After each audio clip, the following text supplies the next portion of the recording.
Alright, moving on to Hunter. I've already reviewed about half of the Hunter cards, but we've still got half to go. So first up is Wound Prey. 1 mana, deal 1 damage. Summon a 1/1 Hyena with Rush. So we've seen a very similar card before in the Hunter class. It was On the Hunt. 1 mana, deal 1 damage, summon a 1/1. So this is just On the Hunt, but your minion also has Rush. Or you can compare it to like Elven Archer with Rush. I mean, it's a pretty underwhelming effect. I don't know if you really are excited to play this in your deck. But I mean, it is a 1 mana card that can deal 1 damage to a minion, or it can kill a 1 health minion and leave a 1/1 behind. It's fine. There's also some spell synergies in this set with the Kolkar, the 2 mana 2/3 Violet Teacher. This is pretty good with that. There's also Barak, the legendary that wants to draw a 1-cost spell. But I don't think Hunter really needs help with drawing 1-cost spells, right? They've got a handful of like pretty decent 1-cost spells they can draw into. I don't think Wound Prey is necessarily better than any of them.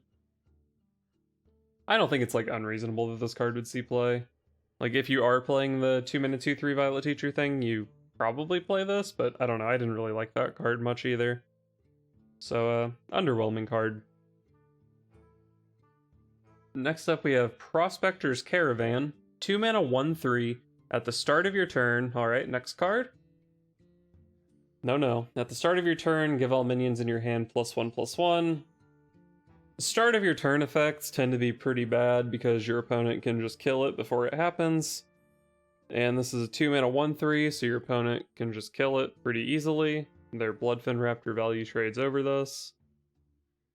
So yeah, I mean, this just seems pretty underwhelming. Like, some of the Caravans, they are like, if they do stick, then they're like pretty powerful. But even this one is just like, give minions in your hand +1/+1.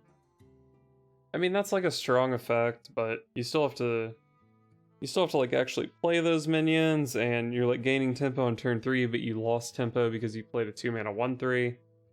I think this card is just not very exciting. And also, to an extent, they're pushing like Spell Hunter, right? So why did they give Hunter a card that wants you to have all minions in your hand? Yeah, I mean, I think this card is just pretty bad.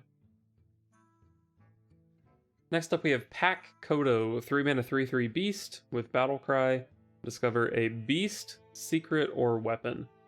So the way this works is you see 3 cards, one of them is always a Beast, one is always a Secret, and one is always a Weapon, and you choose from those. So, I mean, I think this card is probably just pretty good, right? You can kind of compare it to Vulpera Scoundrel, I guess, which is 3 mana 2/3 Discover a Thing. This has +1 attack, it has the Beast tag, which is definitely relevant, some stuff in the Hunter class. And I think the effect on this is stronger as well. The most notable part of this is going to be the weapon part. So you're always offered a weapon, but there are only 4 weapons going forward that Hunter can discover. You've got Sphere of Sapience, which is, you know, not that exciting. But then there's True Aim Crescent, there's going to be Headhunter's Hatchet, and Rendling's Rifle. So out of 4 weapons, that means you have a 25% chance of hitting any of those in particular. That means that you just straight up have a 25% chance of curving Pack Kodo into Rendling's Rifle, which is a really strong curve. And then like situationally, the True Aim Crescent, the Headhunter's Hatchet, the Sphere, those are also like fine. But if you whiff on the weapon, or if you just don't need the weapon, then you still have the choice between either a Beast that you can just play for tempo the next turn, or a Secret that you can play reactively. So I think just like the set of things that this offers you are good. It offers you like tempo. It offers you something that's like proactive, something that's reactive. I just think the effect on this is pretty good. I think you probably just play this in most Hunter decks. Next up we have Piercing Shot. 4 mana, deals 6 damage to a minion. Excess damage hits the enemy hero. So looks like Kill Command died for this, right? Might be too much if we could play 2 copies of each of these. But this is still Kill Command kind of sometimes, right? You just target something with 1 health and the opponent takes 5 damage. You can actually target your own minion and the excess damage still goes to the enemy. So you play this with a Wound Prey, right? Make a 1/1 and then 5 damage to the opponent. For 5 mana. But, you know, Hunter is a face class. Sometimes they just need face damage, even if it's not the most efficient thing in the world. But even if you're, or like, especially when you're not just playing this purely for face damage, it's just kind of a pretty efficient card, right? It's like Fireball, but if you overkill, it goes face. Pretty comparable to like Explosive Runes, the Mage secret. But as far as standard goes, it's comparable to Fireball. Obviously, as Hunter, you would like to just Fireball the opponent's face for 6, but there are also those situations where sometimes you have to Fireball a minion, and it's really sad because the Fireball only needs to deal like 4 damage, you lose out on some damage. Piercing Shot doesn't lose out on damage, so that's nice for the card. It is 4 mana though. 4 mana might be a little bit expensive for Face Hunter, or, you know, maybe mid-range Hunter doesn't really care that much about this effect. But you also could care that much about this effect.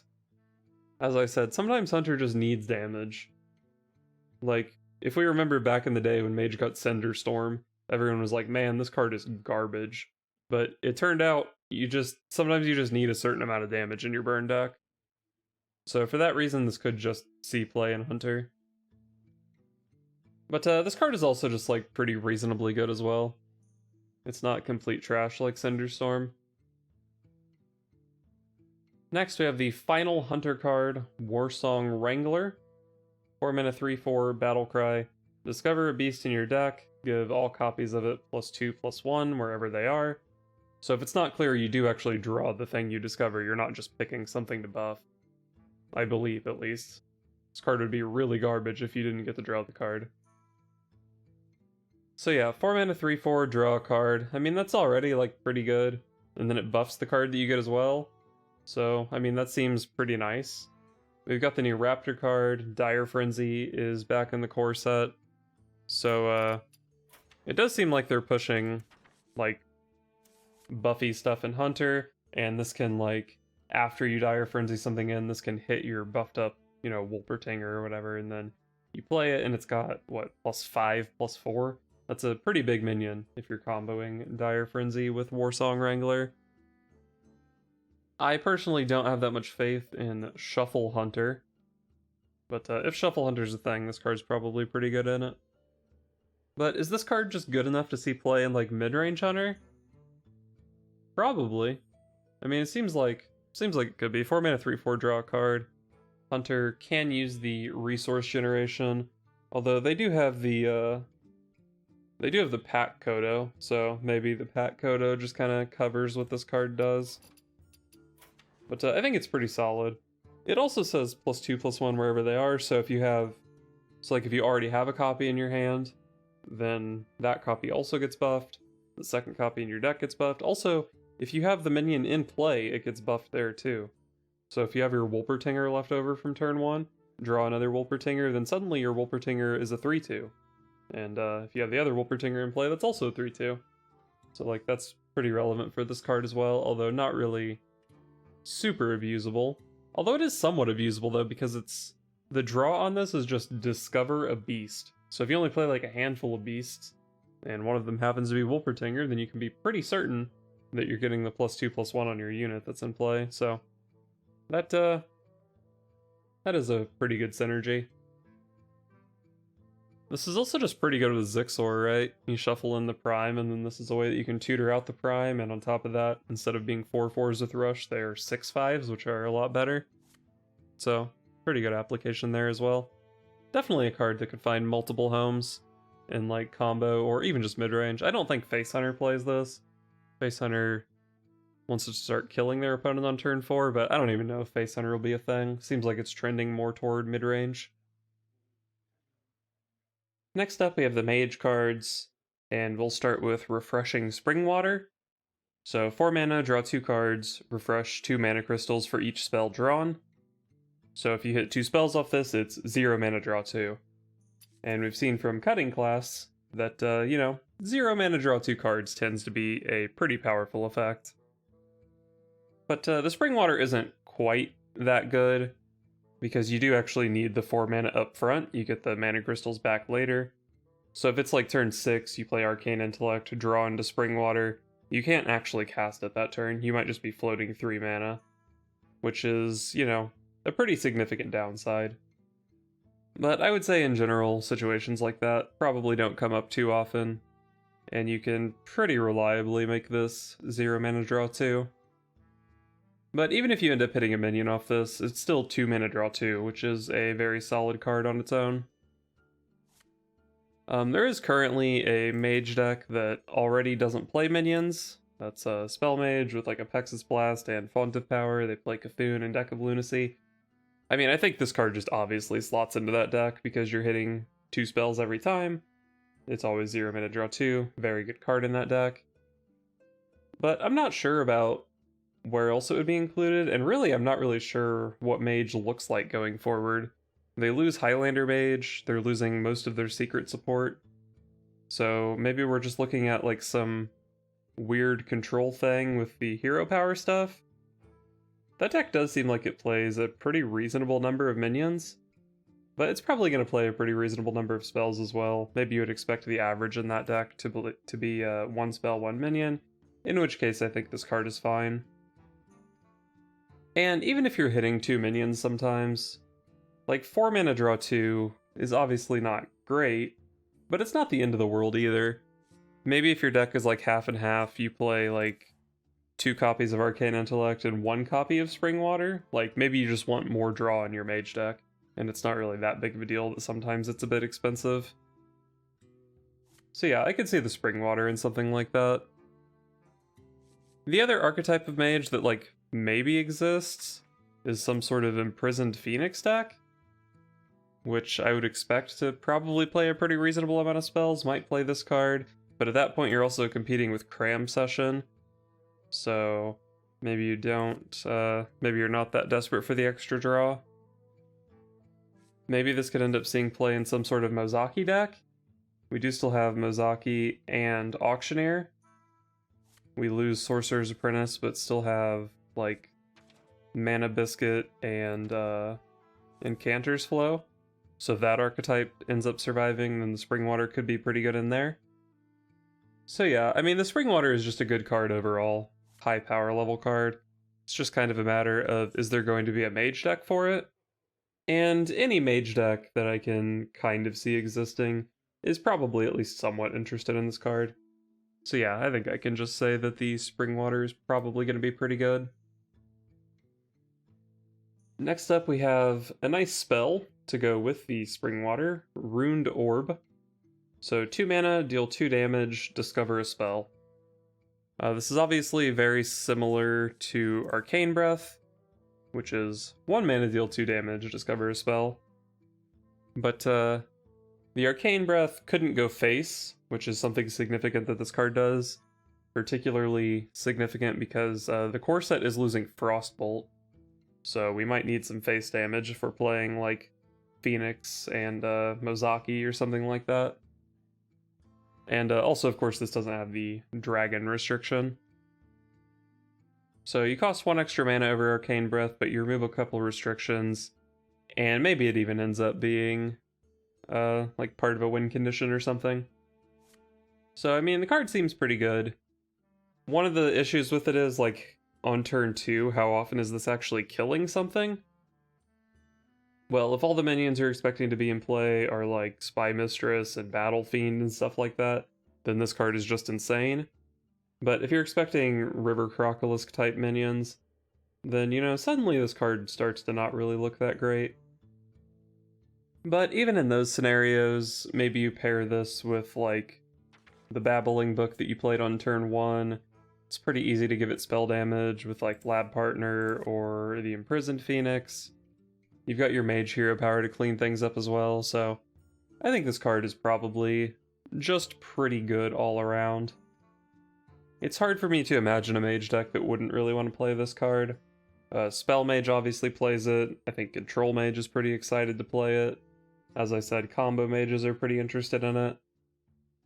I don't think it's a very interesting card, but I think it's just, like, pretty good.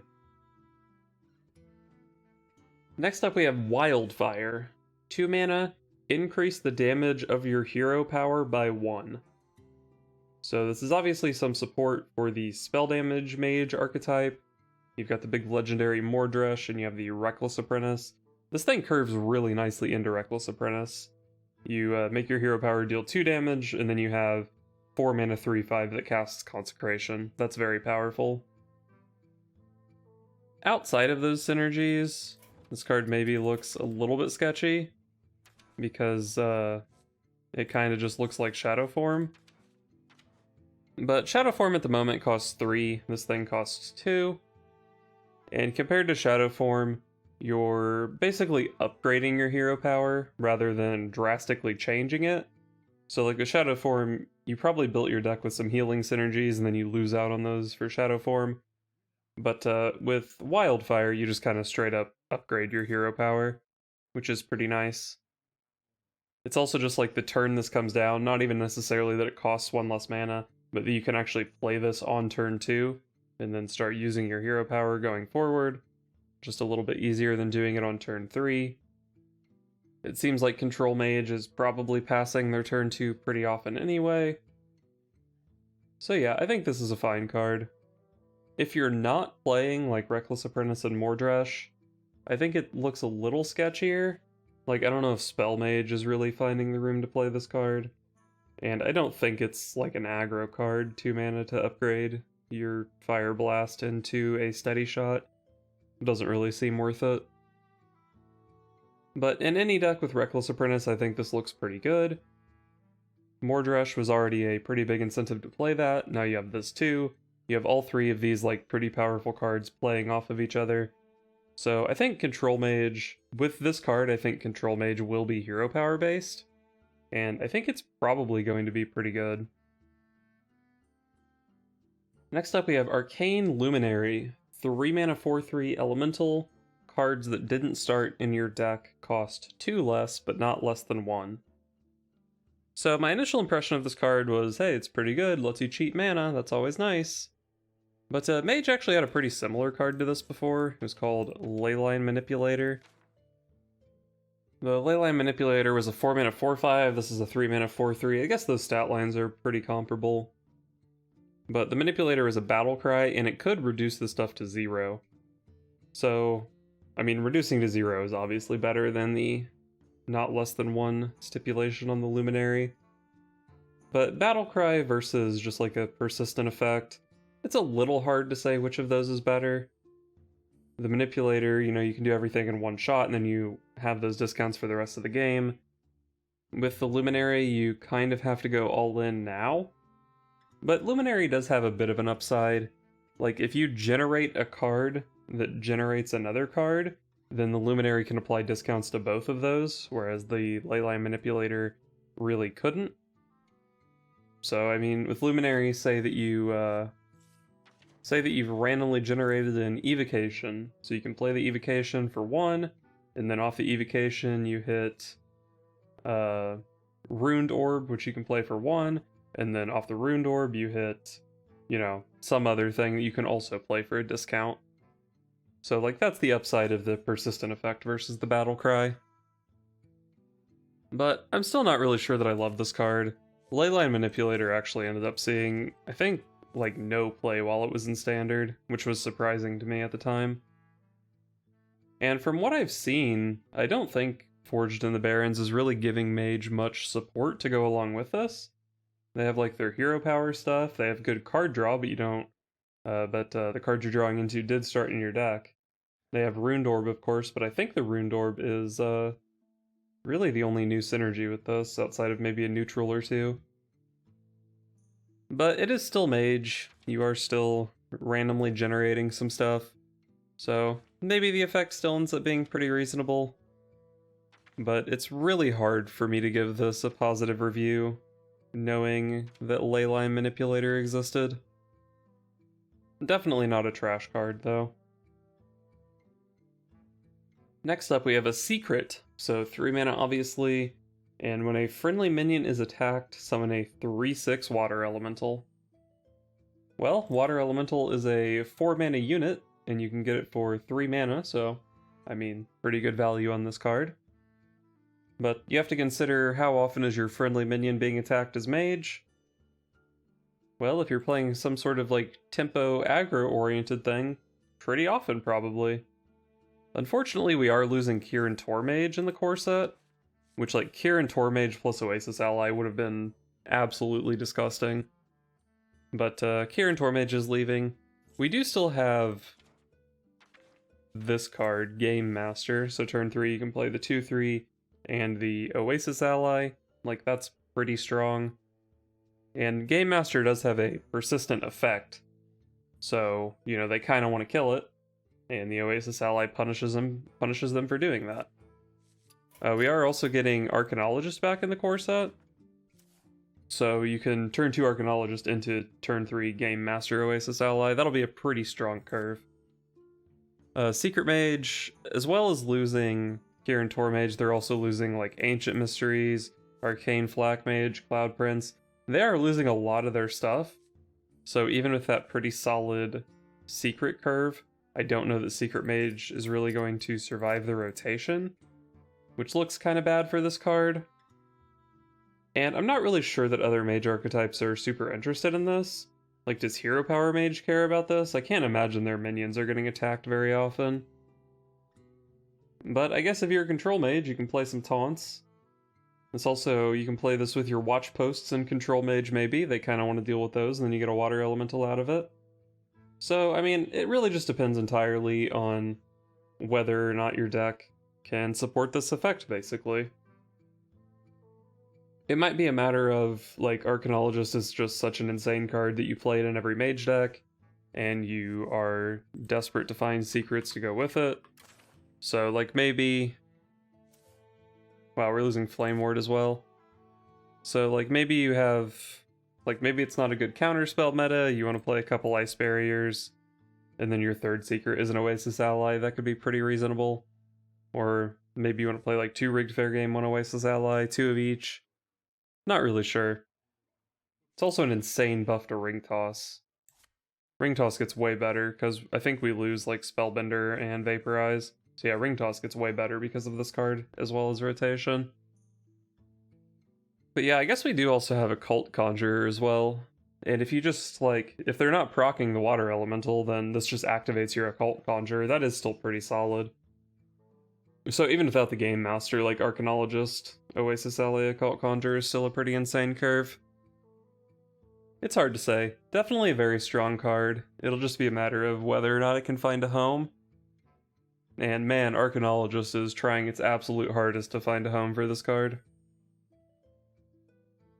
And finally, for the Mage class, we have a Rimetongue, 3 mana 3/4. After you cast a Frost spell, summon a 1/1 elemental that freezes. So basically a 1/1 water elemental. So 3 mana 3/4, good stat line on this card, reasonable stat line at least. So it's really just a matter of how many Frost spells are we going to be able to play with this. So as far as Frost spells go, Mage does have a lot of them, but it looks like a lot of them are also going into Wild. Like, we're losing Frostbolt, we're losing Ray of Frost.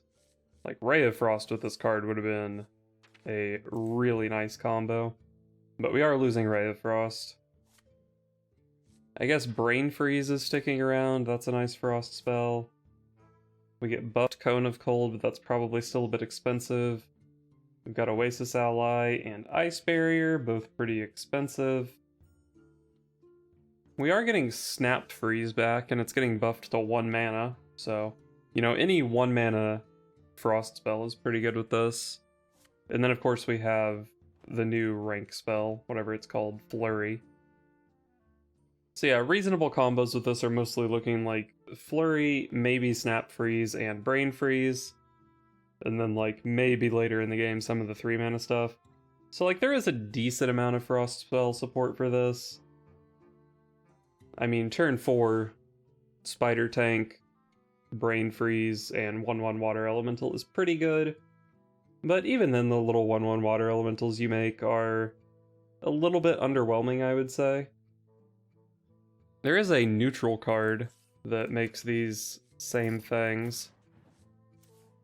Hailbringer. 5 mana, and it immediately summons 2 ice shards that freeze with no spell investment required. Same stat line, even. And this card ended up being, like, pretty far from playable. So is a smaller version of this that requires, like, additional cards to go along with it going to be that great? Probably not, I would imagine. Your little 1/1s do just die to, what, like 4 or 5 of the hero powers. They die to pen flingers, they die to broomstick. 1/1 bodies on minions are pretty pathetic. But I guess there is also just some freeze synergy that cares about these little water elementals that didn't previously exist. We have Glacier Racer, so you can hang it with your 1/1 and then deal an extra 3 damage to it. That's nice. There's also the legendary Varden Dawn Grasp, I believe it's called, that cares about freezing stuff, so like that's a little bit more incentive to play the Rimetongue. And if nothing else, this is just a 3-mana 3/4 Violet Teacher.